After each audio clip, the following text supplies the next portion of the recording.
Hello friends, வணக்கங்க. நான் ரதியா சமையலேருந்து சாந்தி பேசுகிறேன். எப்படி இருக்கீங்க? நல்லா இருக்கீங்களா? இன்றைக்கி நான் ஸ்வீட் கார்ன் வச்சு ஒரு சேலட் தான் செய்ய போகிறேன். நான் எப்படி செய்கிறேன்னு உங்களுக்கு செஞ்சு காமிக்கிறேன். ஃபஸ்ட் டைம் வீடியோ பார்க்குறவங்களா தான் சப்ஸ்கிரைப் பண்ணிங்க, பக்கத்தில் இருக்க பெல் பட்டனை கிளிக் பண்ணிங்கன்னா நான் போடுற வீடியோவில் உங்களுக்கு உடனுக்குடன் வந்து சேரும். வாங்க வீடியோக்குள்ளே போகலாம்.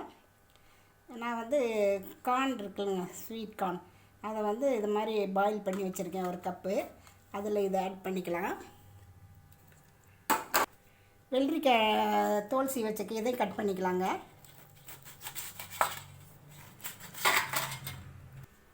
கட் பண்ண வெள்ளரிக்காயும் இதில் நம்ம ஆட் பண்ணிக்கலாங்க. பெரிய வெங்காயம் ஒரு ஆஃப் எடுத்து வச்சுருக்கேன், அதையும் பொடிசாக நறுக்கிக்கலாம். பொடிசாக நறுக்கிட்டேங்க. இந்த வெங்காயத்தை நம்ம இதோட ஆட் பண்ணிக்கலாம். அப்புறம் ஒரு கேரட் வச்சுருக்கேங்க, அதை நம்ம இதில் திருவிக்கலாம். திருகின கேரட் இதில் ஆட் பண்ணிக்கலாங்க. தக்காளி மல்லித்தலையும் கட் பண்ணிக்கலாம் பொடிசாக.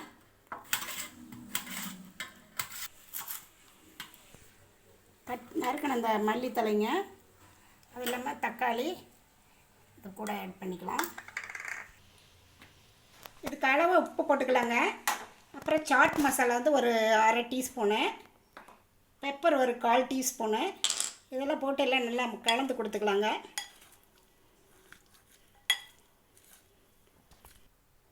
இந்த அளவுக்கு நம்ம எல்லாம் கலந்து வச்சுக்கலாங்க. வேறு ஒரு பவுலில் 2 டேபிள் ஸ்பூன் தயிர் எடுத்துருக்கேங்க. அதுக்கு அளவாக கொஞ்சமாக உப்பு போட்டுக்கலாம். அப்புறம் சில்லி ஃப்ளேக்ஸ் கொஞ்சம் ஒரு அரை டீஸ்பூன் போட்டுக்கலாங்க. அப்புறம் கொஞ்சம் லெமன் ஜூஸ் இதை போட்டு எல்லாம் ஒன்றா மிக்ஸ் பண்ணிக்கலாம். இந்த கலக்கின சேலட்டோட இந்த தயிரை அப்படியே நம்ம ஊற்றி சாப்பிட்டோம்னா ரொம்ப டேஸ்ட்டாக இருக்குங்க. இது உடம்பு வெயிட் லாஸ்க்கெலாம் ரொம்ப நல்லதுங்க, ஹெல்த்தியும் கூட. நீங்களும் இது மாதிரி ட்ரை பண்ணி பார்த்துட்டு எப்படி இருக்குதுன்னு ரதியா சமையலுக்கு சப்ஸ்கிரைப் பண்ணுங்கள், லைக் பண்ணுங்கள், ஷேர் பண்ணுங்கள். அடுத்த வீடியோவில் வேறு ரெசிபியோடு சந்திக்கிறேன். வணக்கங்க.